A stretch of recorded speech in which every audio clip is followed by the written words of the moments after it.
2024 was a unique year, both controversial games and good games. It sure was. This podcast, we're going to get started talking about the best games of 2024 through starting with the best shooters. I'm here with Unk.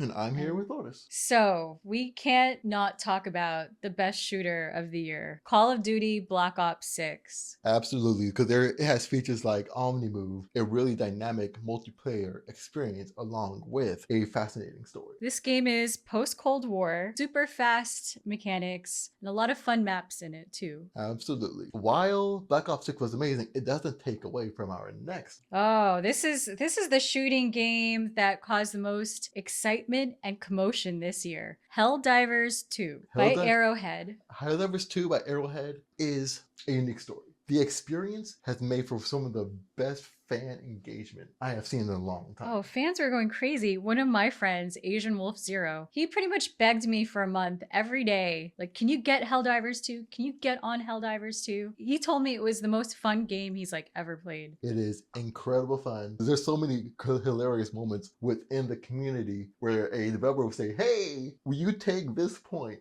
And so the entire community would just unite just to complete this mission. And that also leads to our next shooter, which is Warhammer 40k Space Marines 2. The developer of it is Saber Interactive. It's a third-person shooter. What they did different in this one is that there's lots of customization options that wasn't available before. And not just the customization options, but it really did take really deep care of the Warhammer 40k universe. If you understood the world, the demons / Chaos Space Marines and all the enemies, you would actually recognize them by just looking like, oh, that's a Tyranid. Oh, that's a Chaos Space Marine. Oh, that's an Orc. And it creates, especially with the gameplay, as Lotus was saying, that the gameplay is really engaging because there's all kind of ways you could customize it. And so it's a lot of fun. Best RPG category. You know, I do have to say Final Fantasy VII Rebirth by Square Enix. 100%. Definitely Final Fantasy Rebirth. At first, I was iffy about remakes. So like, oh, here we go. Here's another remake. But then it came this. I was like, it's a great remake of the original. They added a whole bunch of mini games and side quests to it too. Because it shows how to actually do a remake. If you want to do a remake, do it like this, where it actually cares about what they're making. And that leads us to the next one, which is Dragon Age Veilguard. Dragon Age Veilguard. So this one we covered in our Xbox showcase and we weren't sure how it would come out, but apparently they knocked it out of the park with this one. Dragon Age Veilguard is definitely... Yeah, it's by BioWare. And, you know, it just has great characters, great character development, amazing combat, and it's just fun. It's like a fun adventure game. It definitely came out of woodworks. It was very well polished. Even I was going into it. It's kind of like... Oh, you did? I was like, is this Fortnite? And, you know, we thought the graphics looked very Fortnite-ish, but you know what? If it's a solid game... I am proud to say my mind was changed. That leads us to the next game, which is Dragon's Dogma 2.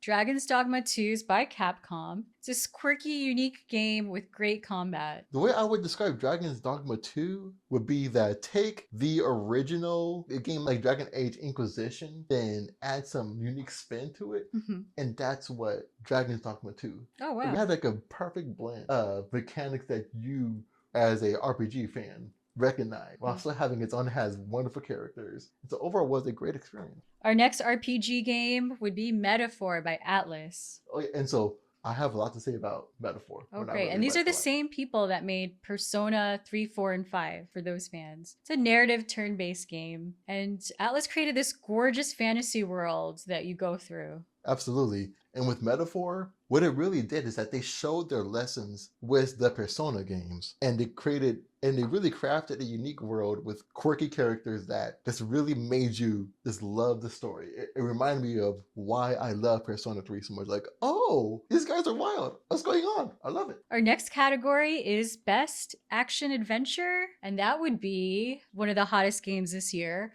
Black Myth Wukong. Black Myth Wukong is a fascinating game because it is absolutely one of the best games of the year. Oh, it is. This is made by a company called Game Science. This is their debut action game. It's got super fast combat, great bosses, and they just created this amazing game world. And not just amazing game world, but it really did feel like they understood the myth of Sun Wukong, because that's what you're playing. And it really just feel like you are in the myth. It is kind of like a power fantasy where you're just fighting against some crazy bosses, and so it's fun, and it is what a game should be. Really well done. Really well done. Absolutely. Our next category, best action, and that would be Stellar Blade. It's developed by Shift Up. It's kind of like a hack and slash game. You're playing as Eve and you're saving humanity from a war against monsters. And character design, all the monster design in this is absolutely amazing. And great combat. There's a lot of great combat in this. The Stellar Blade 2 is also an interesting case because it was victim to a lot of cultural controversy, and it wouldn't be right to talk about Stellar Blade and not talk about the controversy. And so the game itself is phenomenal. The designs are phenomenal. So in fact, the game actually reminded me of two games. One game was Bayonetta, and the other game was Nier Automata. And so they both had like a hack and slash, this wild fun. In fact, Chunsoft, no, they actually made the Dragon Quest and Pokemon Mystery Dungeon series. And so the interesting thing with Dragon Ball Z Sparkling Zero is that it acted as a rebirth of the Dragon Ball Z Tenkaichi games that came out during the PS2 era. And so what it did is that it basically got every single Dragon Ball Z character ever and went, here it is, you guys have fun. And it was a lot of fun. They brought in a lot of Dragon Ball Z characters. They had a fine story. Like I say, it's a fine story. But we aren't playing it for the story. But there's a lot of combos. You could do a lot of combos, and the balancing is amazing. Where you could play as the strongest characters in the game, and you could lose to one of the weakest characters in the game if the person's better than you. Oh, wow. Our next fighting game is none other than Tekken 8 by Bandai. And it has a new mechanic called Heat System. The graphics are so cinematic. They're so beautiful. Combat, music, amazing. All 10 out of 10. What Tekken 8 did is that it understood what it was. It is a true blue fighting game. It wanted to show, hey, here's a bunch of guys fighting. We updated the designs. We updated the movesets. We added a couple new mechanics to keep things new. Have fun. Our next category is Best Ongoing. And the first one would be Diablo 4. Now, Diablo 4 had a new expansion coming out this year. And so we have another expansion, because that's where expansions go. Expansions go in the best ongoing games, unlike a certain show. And so with Diablo 4, it was interesting because... the trailer was gorgeous. Probably the most beautiful game trailer I've ever seen. The next ongoing game would be Destiny 2. Now, Destiny 2 is also an interesting case because with Destiny 2, it had several updates, it had several expansions.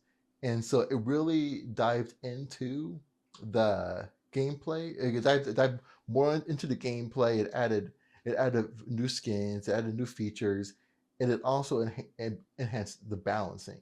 And so with that, it really did make for a more balanced game. It seemed like they're really trying to keep it updated and living. Our next best ongoing game is also another DLC. It's Elden Ring, Shadow of the Erdtree. There's been a lot of talk about this one from Software. And so Elden Ring, Shadow of the Erdtree is a DLC. And as we said, DLCs belong in best ongoing games, not the game of the year, but best ongoing games. So it's a solid DLC because it really enhanced the story. It brought new, very challenging bosses, some of the most challenging bosses in Elden Ring so far, and it really enhanced the story. And so overall, it's a very solid. Oh, so DLC. solid. Yeah, From Software they always do such an amazing job, and this DLC is no less. Okay, best sports category, MLB The Show. The MLB The Show 24, made by San Diego Studio, is an actually interesting case with this one because it maintained the mechanics of the 23 MLB The Show, but what it did this year was it added players from the older leagues in history, like the Negro League and all. Oh, they did. Wow, that's so cool. I didn't know that. They had players like Jackie Robinson and other stuff like that. And so that was like a neat thing, and they really also enhanced the mechanics, such as being able to really measure the pitching and stuff like that, Oh, to make that's it a more great. lived Wow. experience. Our next sports game would be EA Sports College Football. And this is a great game. It includes a lot of the college game traditions. College teams are represented really well. I would say Clemson and Alabama fans would be really happy. And I actually do agree because it really did recapture the Hmm. spirit. Because They include a lot of college chants in it too. College chants, college team mascots. absolutely, and that's exactly it. Is that they really understood what made this game love? Because what people remember was that there's like a what 10-year gap from the last college football game was like Yeah. Next category, best family game. And that would be Astrobot.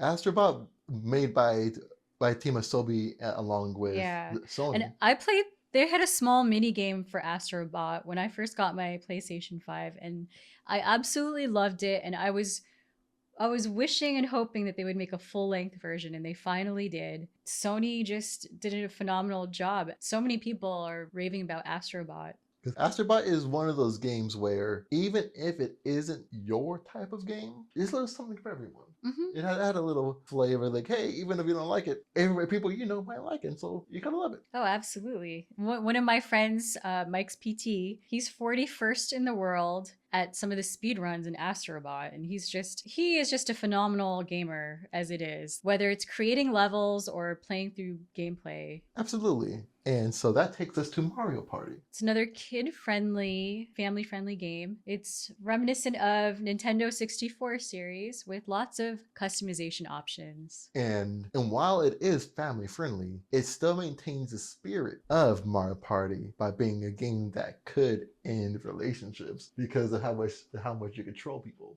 Really? Absolutely. Wow. Mario Party is one of the relationship ending Wow, I games. did not know that. The betrayals is just so someone stealing your stars is just like That's so funny. No. absolutely. The next family friendly game that we have on our list is Zelda Echoes of Wisdom. And this is interesting because it stars Zelda herself fighting enemies and you're solving puzzles. It's easy fun that even kids can play and that even I can play without getting frustrated. Because it is fun for the whole family because it really is about, as Lola said, you're playing as Zelda. It's meant to be a family-friendly, kid-friendly game, and it knocks it out of the park. Now, a reverse is going to Best Horror. Our next category, Best Horror. Silent Hill 2. It's the remake of the original Silent Hill 2 game. Survival horror game. Really well done. They made the nightmarish scenes even more nightmarish. Boss fights are even more scarier and more gruesome. They're also harder than the original. As it should be. And this game, with the music and the audio, will just put you on edge. It will put you on edge, and it really did embrace the feeling and theme of Silent Hill 2. And it definitely deserves a mention as one of the best games of the year because it knocks out the park. Best indie game, Balatro. Now, I did not know what Balatro was. I went to RLCS Worlds, and the very first streamer I met there, she's a popular Rocket League streamer, Nito. She was the one that told me she was streaming this game, and she tried to explain it to me, which was hard to explain, but I finally did catch one of her streams to watch it, and it's really interesting. It's a highly addictive game. It takes the basics of poker, but they add in more mechanics and a lot of cool fun stuff, like you have Joker cards, tarot cards, celestial signs. So you have to use different strategies every time you play this game. It's always morphing. To say it because while this is not my type of game, it is still a phenomenal It's game. very interesting to exactly. watch. Yeah. It's fascinating. I go, huh. I didn't understand what was going on at first, but when I was watching Nito play it, it was really interesting to watch her. And special mentions in the indie category. Life is Strange, Double Exposure. When the trailer for this came out in the showcase, we weren't sure if Deck 9 would bring something new to the table or whether this would just be a rehash, but they did a great job with it. They managed to make the story really compelling. The story's really well done. Characters are great, top notch, and the music's great. So they did a really amazing sequel. Another special mention for best indie game would be Animal Well. Yeah, and so Animal Well definitely is one of those interesting cases because Animal Well follows kind of like the spirit of games like Stardust Valley and Undertale, where it was only made by like what, one or two people, Mm-hmm. making it like a And it phenomenal includes a achievement. lot of cool brain teasers, right? And there's a lot of cool, simple pixel art. It still remains to be a mentally challenging, fun puzzle game to play. And then another special mention we have in the indie category is UFO 50, made by Mossmouth. And this is just for Windows, correct? That is correct. And what it is it's 50 single and multiplayer games. So they have games like platformers, they have shooting games, puzzle games, roguelites, and RPGs. And what's cool is they're using this 8-bit look, but they have new ideas integrated in it, making it more modern and still making it retro at the same time. So it's a cool hybrid. Absolutely. And that leads us to our best early access. Best early access. And this one I heard about from Unk himself, Pal World.